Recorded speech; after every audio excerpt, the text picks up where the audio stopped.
Welcome back sa ating YouTube channel. So ngayong araw na to guys, pag-usapan natin 4 na diskarte para mapalago ang negosyo ng pagbababoyan. Tara guys, pag-usapan natin yan dito lang sa Kabady Mo Ko YouTube channel.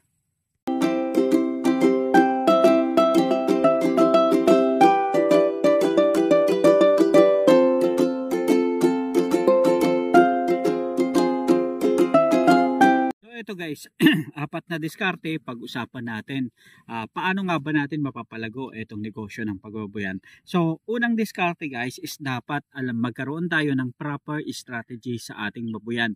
Alamin natin ano ba yung dapat nating gawin, anong konsepto ng negosyo ng pagbababoyan ang gusto nating pasukin. Ito, himayin natin yang number 1. Ano ba? Kailangan kasi ma-define natin paano ko ba didiskartehan ang pag-aalaga ng baboy kasi akala natin basta negosyong baboyan yun na yun. Hindi natin alam na sa pagninegosyo ng negosyong baboyan ay may iba't ibang klase at paraan ng diskarte na maaari natin gawin. Dahil sa negosyo ng pagbababoyan, hindi lang iisang klase ng baboy ang maaari nating alagaan kundi napakarami pa. Kabilang na dyan yung mga inahing baboy, mga biik, mga patiner, mga barako, mga dumalagang baboy, at yung pagbe-breed ng iba't ibang lahi ng baboy. So kailangan ma-define natin kaagad kung ano yung gusto natin. Isa sa dalawang most common, pinaka-common na diskarte na strategy sa negosyo ng pagbababoyan ay syempre yung tinatawag na breeding system. Ano ba yung breeding system na tinatawag nila? So breeding system at saka yung grow out system. Himayin ulit natin yan mga katropa. So yung breeding system mga katropa is bibili ka ngayon ng baboy na malaki na at karaniwan na binibili ito mga padumalagang baboy. Ibig sabihin, nandun na sila sa mga grower stage o malapit nang matapos sa grower stage. Kaya nga, ito breeding. Ibig sabihin, dumalaga or malaki na yung baboy, bibilhin mo, gagawin mong dumalaga at itutuloy mo, gagawin mong inain hanggang sa manganak siya. So yan ang tinatawag na breeding system. Ibig sabihin, magpapabreed tayo ng baboy at aalagaan natin hanggang sa maging future inahin na siya. At pabreed na tayo ng pabreed. So kuha tayo ng mga bagong magagandang lahi sa ating mga alagang baboy. At dyan, paano ba tayo kikita dyan? Yung lahat ng mga resulta nyon is maaari nating ibenta sa mataas na presyo ng mga baboy. Ito, breeding system. Bakit breeding system? Kasi nga, bibili ka ng isang lahi ng baboy na maganda na at yun ang palalahian mo ng magandang lahi rin. Karaniwan ang tinatawag ito ng mga F1, F1. Ibig sabihin yung F1 na magandang lahi yung bibilhin mo at palalahian mo rin sa baboy na katulad ng lahi niya. Ibig sabihin, magiging maganda ang resulta nito dahil lahat ng mga katangian ng baboy na yon maaari nilang makuha. Kaya naman, kapag nag-breeding ka, is maaari mong maibenta. Ang magiging resulta nito sa mataas ang magandang presyuhan. Kaya naman sa ganitong paraan, masisigurado mo na kikita ka. Ngayon, pangalawa, ano naman itong tinatawag na grow out system? So tara, himayin naman natin yan. So naninibago ba kayo dun sa tinatawag na grow out system? Ano naman ba ang ibig sabihin yon? Akala natin simple lang ang pag-aalaga ng baboy at pagpasok sa negosyo ng pagbababoyan. Yun pala meron pang iba't ibang diskarte. Kaya nga ito turong na natin, grow out system. Ibig sabihin nito, bibili ka ng piglet na tumitimbang ng 12 to 20 kilos. Bakit 12 to 20 kilos na mga piglets? 12 to 20 kilos na mga piglets ang dapat mong bilhin at not less than 12 kilos. Kasi nga, ibig sabihin yon kung 12 kilos na ang baboy, ganda na yung timbang niyan at syempre, maayos-ayos na yung pangangatawan niyan. Karaniwan na nag-12 kilos ang baboy sa gulang na ika-28 days hanggang sa dumating sila sa ika 30 days hanggang 45 days. So, 12 to 20 kilos. Doon lumalaki yung baboy sa ganyang mga sukat. Kaya naman importante na kapag pipili tayo ng mga piglets na bibilhin natin para dito sa grow out system, talagang maganda na yung kanilang pangangatawan para hindi sila maging sakitin at alam na natin na talagang kumakain sila ng maganda at para magbilis lumobo ang kanilang mga pangangatawan.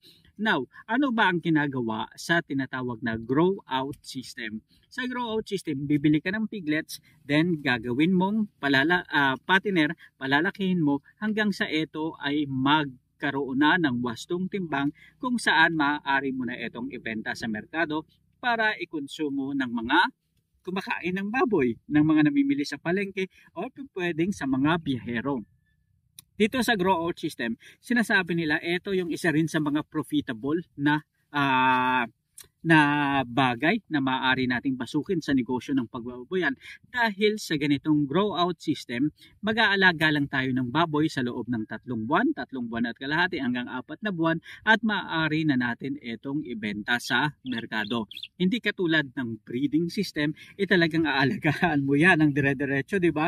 Kasi nga, pag nagsimula kang mag-alaga sa dumalaga, kailangan umabot yan. Paano kung binili mo ang baboy ng 4 months o kaya 3.5 months? So mag-aanday ka pa hanggang sa umabot yan ng 8 months para at least tuluyan siyang makapag-start ng breeding. Kasi nga kung less than 8 months, less than 7 months, hindi pa ganun talaga kaganda yung maaaring maging resulta ng pagbubuntis ng alagang baboy sa breeding system. At maaaring magresulta yan sa medyo konti na panganganak, konting mga inaanak ng baboy, at kaya nga karaniwan sa ibang mga magbababoy, pinapaabot pa talaga nila ng 12 months o 1 year dun sa breeding system concept para at least tuluyan talagang buong buo yung pagiging preparado yung inahing baboy, yung dumalagang baboy para maging breeding part na para may isama siya dun sa breeding system ng isang piggery na may mga baboy. Ayan, 'di ba? Syempre piggery may mga baboy, 'di ba? So ibig sabihin 'yun, kapag ang isang baboy dumalaga, mas maganda siya palahian kung more than 8 months, between 8 months to 12 months na siya. Ang nakakapanghinayang lang mga katropa is kapag hindi paganap na buo yung ng baboy, yung age ng baboy is maaaring magresulta yan sa mahina na panganganak at konting panganganak ng mga alagang baboy. So, ito naman top 3 na magandang dahilan kung bakit maganda yung grow out system na tinatawag. Ang grow out system na tinatawag, bibili ka ng piglets at palalakihin mo, then gagawin mong patiner. Itong grow out system kasi sinasabi ng 3 bagay. Unang bagay is maganda ito dahil sa kunting panahon na pag-aalaga, 3 months to 4 months na pag-aalaga, maaari mo nang maibenta yung baboy. Then ikalawa is makakatiyak ka na mapapalaki mo yung baboy basta magkaroon ka lang ng maayos na sistema sa iyong baboyan. Ibig sabihin menos gastos na to dahil konting period mo lang naman talaga aalagaan at tututukan mo lang. Then, ang ikatlo, dito sa ganitong sistema is maaari mong maibenta ng madalian, agaran yung mga baboy, pero konti lang yung gagastusin mo. At the same time, yung mga bagay na mga maintain mo sa baboy is talagang konting-konti na lang. Tulad ng mga ilaw, ng mga tubig, dahil kailangan natin ng maintenance sa mga pag-aalaga ng baboy, di ba? Hindi naman libre yung mga yun. Ibig sabihin, the more na mas matagal mong aalagaan yung baboy, the more man na mas marami kang gastos. Ang kagandahan lang dito mga katropa is kapag sinabi mo grow out system, ibig sabihin nito, maaari ring mabawasan ang iyong pagkalugi dahil nga matitiyak mo na kung kailan mo ibebenta yung baboy is maaari kang magkaroon ng option. Maaari mo siyang ibenta sa maganda-gandang presyohan or kung hindi maganda ang presyohan is maaari mo siyang ipagbili, ikaw na ang magkaroon ng sariling katayan. Para at least masigurado mo na mababawi mo yung puhunan at talagang tutubo ka ng malaki. Ito, paano ba nababawasan naman doon yung pagkalugi dahil nga sa mabilis at konting period na pag-aalaga. So, mas makakatiyak ka na mababalanse mo yung presyo ng mga alagang baboy. Ibig sabihin, sa panahon ngayon na pabago-bago ang sistema ng presyuhan ng baboy is makakatiyak na ka na kahit papano kung grow out system, maaari mong balansehin yung sistema mo sa iyong babuyan. Kapag mababa ang presyo, magsariling katay. Ngayon kung mataas ang presyuhan, benta agad para siguradong kumita ka mga katrops. So ang ikalawang bagay naman mga katropa is malinis, maayos at wastong kulungan ng baboy. Matibay na kulungan ng baboy. Bakit ba kailangang ma-define natin yan? Siyempre sa negosyo ng pagbababoyan, kailangan meron tayong magandang kulungan ng baboy na makakatulong sa atin para maging ligtas, mapalaki natin ang ating mga alagang baboy ng maayos at mabilis na paraan. At syempre kailangan hindi lang ligtas kailangan hindi rin stress ang ating mga alaga para maging mabilis ang kanilang paglaki. Eto na nga, pag-usapan natin sa ganitong sistema ng negosyo ng pagbababoyan, dapat meron tayong wastong sizes ng ating pig pen. Dahil kapag hindi wasto yung size, kapag masyadong maliit para sa ating mga alagang baboy o sobrang laki naman sa ating mga alagang baboy, maaaring makaapekto yan sa mabilis, maayos na paglaki ng ating baboy at syempre makakaapekto yan sa pagiging profitable ng ating negosyo, ng negosyong baboyan. Ngayon, kung ang inaalagaan mo ay patiner na baboy at gusto mong tumimbang ito ng 75 hanggang 100 kilos, dapat at least nag-allocate ka ng 0.90 square meters sa bawat isang baboy at dapat ang mga alaga mong baboy is merong sapat na breathing space para at least makahinga sila at makaikot-ikot sila ng konti. Eto, kung gusto mo talagang lumaki ang mga iyong alagang mga baboy, dapat nag-allocate ka ng space na 0.9 hanggang 1.25 square meters per baboy para at least matiyak mo na talagang very comfortable sila sa kanilang tahanan, which is yung pig pen mo. Now, eto, kung ang alaga mo namang baboy ay inahing baboy, at least dapat meron kang allocated na 2.75 hanggang 3.5 na area para sa iyong mga alagang baboy. Kung ito ay kasama na yung pig pen is double purpose na. Ibig sabihin nito, doon na rin manganganak yung iyong mga inahing baboy. Ngayon, kung barako is maaari itong 2.2 hanggang 3.25. Ngayon, kung patiner, sabi ko nga hanggang 1.25 mas maganda para at least matiyak natin na mapalaki yung baboy ng 100 kilos. Kasi nga kapag sobrang liit ng ating baboyan, talaga namang magsisiksikan sila ng gusto at syempre sa sobrang stress nila, talagang mahihirapan sila. At maliban dyan, syempre yung mga amoy ng baboy ay talagang mahihirapan na lumabas sa ating baboyan. Na kahit tayo mismo na nag-aalaga ng baboy, mahihirapan huminga sa ating baboyan. Kaya, isa sa mga factor na makakatulong sa atin para maging profitable ang ating negosyong baboyan is dapat nag-allocate tayo ng magandang kulungan sa ating baboy. Maliban dyan, yung proper space na ina-allocate natin sa bawat baboy na alaga natin. Ibig sabihin yan, kung mayroon tayong 10 baboy na alaga, at least mag-allocate tayo, kung partner ang pinag-uusapan natin, mag-allocate tayo ng hindi bababa sa 10 square meters o kailangan masigit pa. 10 to 12 square meters, maganda na yan para sa at least 100 kilo o higit pa na mga baboy. Ibig sabihin, yun yung output na inaasahan natin sa piggery business natin. Ngayon naman, pag-usapan naman natin yung mga 4 na bagay na dapat natin gawin sa ating negosyong baboyan. Ito na yung pangatlo sa mga dapat nating targetin. So, dito sa pangatlo is mga bagay na dapat nating isaalang-alang sa pagtatayo ng ating baboyan. Ibig sabihin, ito yung tanong na saan ba natin dapat itayo yung piggery business natin.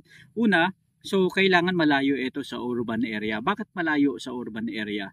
So, kailangan malayo sa urban area kasi ito yung magbibigay ng problema sa atin sa bandang huli. Maaari tayong ireklamo ng mga kapitbahay natin dahil nangangamoy yung ating baboy or minsan naman maaari tayong ireklamo dahil sa ingay ng mga alaga nating baboy.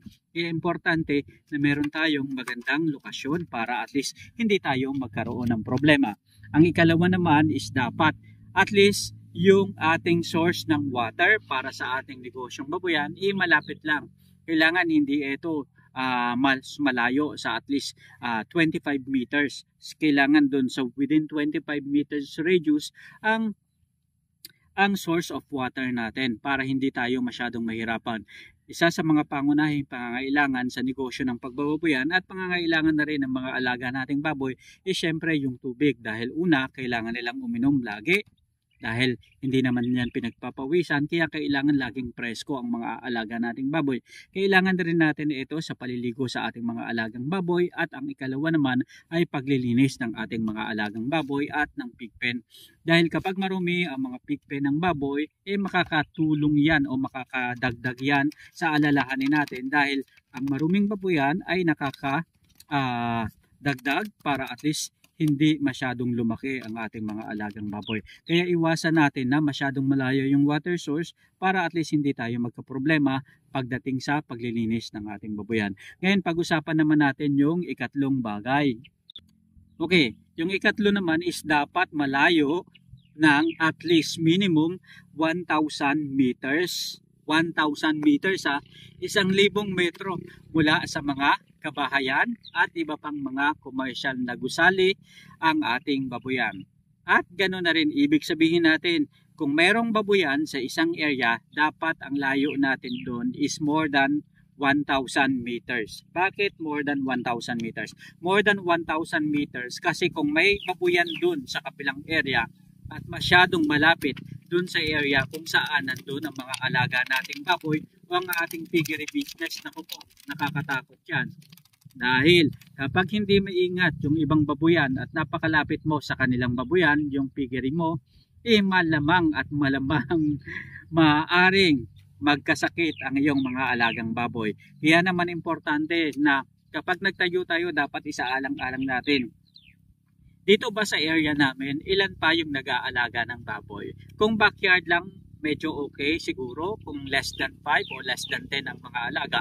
Pero kapag lumampas na ng mga 20 o 30 yung mga alagang baboy, dapat isaalang-alang mo na at least medyo malayo-layo yung distansya mo sa kanila o may compound ka talaga na sarili para at least matiyak mo na hindi basta-basta nagkakasakit at dinadapuan ng sakit ang iyong mga alaga. Ito ay isang biosecurity na rin para at least hindi tamaan ng iba't ibang klase ng sakit o mahawaan ng iba't ibang klaseng sakit ang iyong mga alagang baboy. Kaya naman itong mga bagay na ito importanteng isaalang-alang natin sa pagtatayo ng ating piggery business. At syempre, isa pa sa dapat nating tutukan, ano-ano ba yung mga bagay na dapat nating kailangan, dapat nating gawin, dapat nating kunin pagdating sa mga permit naman. So tara, himay-himayin naman natin yan mga katropa. Okay, pagdating naman sa permit sa pagtatayo ng isang piggery business o kahit na mga anong mga klase ng agricultural business, maaari nating tutukan yung 5 bagay. Unang bagay is dapat kumuha tayo ng business permit sa DTI. Okay, yung business permit sa DTI, importante kasi yun kasi dito tayo mare-register na isa tayong business owner. Kung gusto nating maging legal ang ating business, kailangan tutukan natin itong mga permit na kailangan natin. So una, DTI, yung kinukuha sa Department of Trade and Industry na maaaring magtagal ng 5 years at depende rin kung ito ay pang barangay na negosyo lang, kung ito ay pang bayan at kung ito ay regional o national. Pero kung konti lang naman yung alaga mong baboy, kahit pang barangay lang na negosyo yung kunin mo para at least hindi ka na masyadong magastusan ng malaki. Ngayon, ikalawang bagay na dapat nating kunin pagdating sa mga permit ay yung tinatawag na barangay clearance. Bakit ba kailangan yung barangay clearance? Remember, lagi nating suriin at lagi nating tanungin ano ba yung zoning ng barangay natin para at least ang pagtatayo kasi ng isang piggery business may kaakibat na gastusin. Hindi lang maliit yung ginagastos dito dahil kapag nagpatayo ka na ng pigpen, libo-libo ang gagastusin mo dyan. Kaya importante naman na talagang pagdating pa lang sa mga clearance na kailangan, pinaghahandaan na natin. So barangay clearance, importante yan para at least matiyak natin na magiging maganda ang ating pagninegosyo at hindi tayo magkaproblema sa bandang huli. Sa pagkuha ng barangay clearance, dapat isaalang-alang natin yung mga kalapit bahay ng ating babuyan na itatayo. Ito ba, tanungin natin ang mga sarili natin, magkakaproblema ba? O tanungin rin natin yung ating barangay, ano ba yung magiging zoning na itong ating barangay? Saan ba yung area ko? Etong area ba natin agricultural? Etong area ba natin pwedeng pagtayuan ng babuyan? O hindi? Kasi ito, balang araw o sa mga susunod na mga taon, maaari nang i-develop ito into commercial area. At pag nagkataon, sayang yung pinagawa mong piggery business. Yung mga pig pen na pinagkagastosan mo at pinaghirapan mo. At ang ikatlo naman is yung pagkuha ng TIN sa BIR. Ibig sabihin, Tax Identification Number. Ito, kung malakihan na talaga yung piggery business mo, maaari kang kumuha ng ganito para at least legalize. Ayan, ma-legitimize ba yun? Ma-legalize.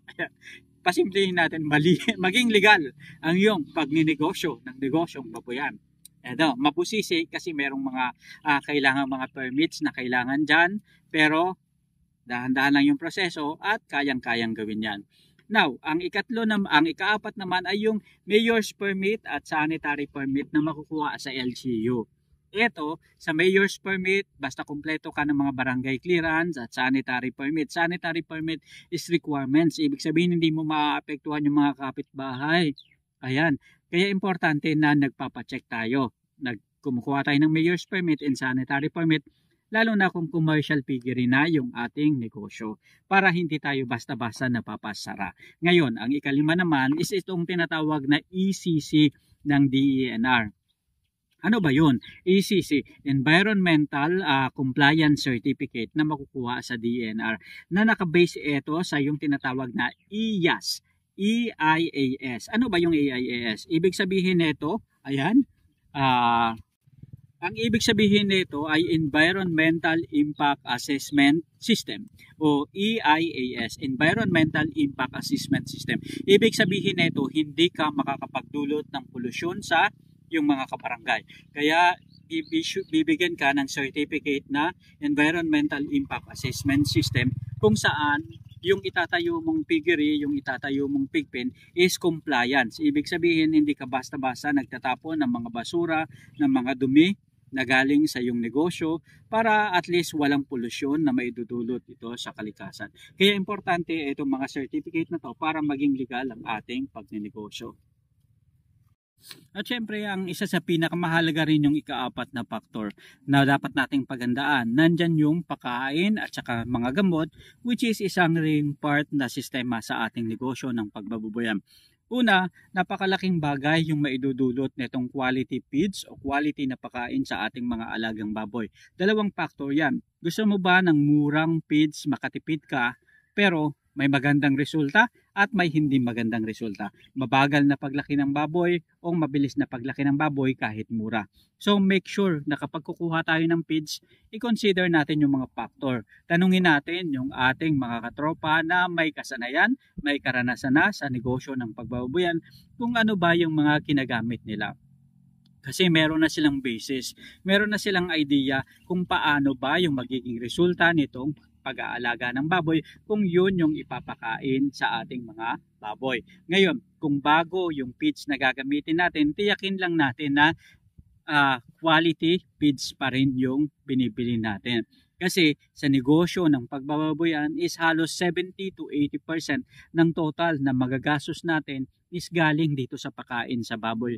Kaya importante na sa bawat gastos natin, ito ay magresulta ng isang maganda, makabuluhan at syempre isang malaking baboy. 'Di ba? Yan naman talaga yung gusto natin, 'di ba?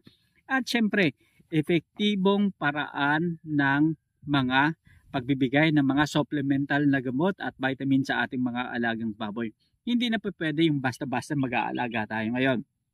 Dahil nga, pabago-bago yung klima, laging nai-stress yung baboy, paiba-iba, minsan mainit, minsan malamig, at syempre, kailangan na nating paghandaan yung health ng ating at kalusugan ng ating baboy. Kaya naman, importante na lagi tayong nagpupurga, meron tayong vaccination na program sa ating baboyan. Ibig sabihin, nagpupurga tayo regularly, nagkakaroon tayo ng check-up sa ating mga baboy, nagsusuka, nagtatae, at kung ano-ano pa, pagbibigay ng mga bacterid, at syempre pagbibigay ng mga vitamin Betracin Gold, vitamin B complex, iron, at kung ano-ano pa. So, importante na maialay natin yan at magkaroon tayo ng sapat na sistema kung kailan natin yan dapat ibigay sa ating mga alagang baboy. Remember, na sa negosyong ito, napakalaki na ng ginagastos ng mga magbababoy at puhunan na binibigay ng isang magbababoy sa pag-aalaga ng isang baboy pa lang. Kaya importante na suportahan natin tamang pagkain, lalong-lalo na kung partner ang pinag-uusapan natin, at syempre tamang pag-aalaga, tamang suporta pagdating sa kanilang kalusugan at yung tinatawag na biosecurity. Pinaka-importante yan sa panahon ngayon at isang concern ng mga hog raiser. Ayun. So guys, maraming salamat. 4 na bagay na makakatulong sa mga hog raiser para at least tuluyang maging makabuluhan ang pagnenegosyo ng negosyong baboyan. Ibig nating sabihin, makabuluhan, ibig sabihin kikita ka ng pera, magiging profitable ang iyong negosyo dahil maganda ang sistema mo. Kaya naman, importante, bago tayo magtayo, bago tayo magsimula, paghandaan na natin ito mga katropa. Hanggang sa muli po. Ito, si Kabady Moko, basta usapang negosyo ng pagbababoyan, Kabady Moko yan. Sama-sama tayong matutong magnegosyo at umasenso. Hanggang sa muli mga katrops, paalam.